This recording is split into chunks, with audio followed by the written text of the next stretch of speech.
I spent all week working on Doris. I've been cracking on with various issues and getting on very well. Cut the end of my finger, so we've drawn blood, so it's bound to work.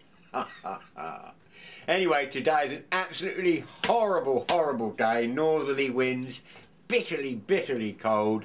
So I've come in the workshop and decided to do a few jobs in the workshop.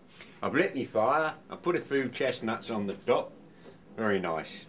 Anyway, this is a little solid fuel stove I built for Doris many years ago. Well, some time ago. And it was in the wrong position, so I brought it home and he wants some modification.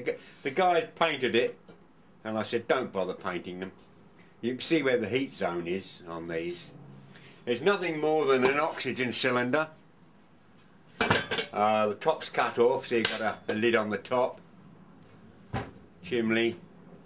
The bottom's been cut off the cylinder and is captive within this strap. And by moving it around, we can expose different holes, the amount of air we want, and then it can be locked in position, bearing in mind the boat might heel. But you can take it out to empty the ash pan. So very simple, and that does up into the hollow of the bottom of the cylinder and locks it. Nothing can move, nothing can slide out. That screws to the bulkhead. Let's go back a bit. Just a lift up lid there, a few bars across there, and extended flue going up there. Very pleasant on a winter's evening when you're fishing to go in the cabin, and of course it's quite safe, pardon me, because all the flames are kept inside. I wouldn't have a boat without one of these.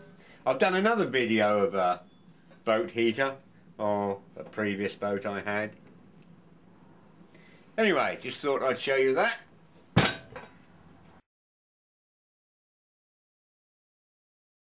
Okay then, let's get rid of that down there. Right. Cabling. I've replaced the steering cables. This is all new steering cable. Not before long, before time I might add. Look at the state of that. That's just an accident waiting to happen.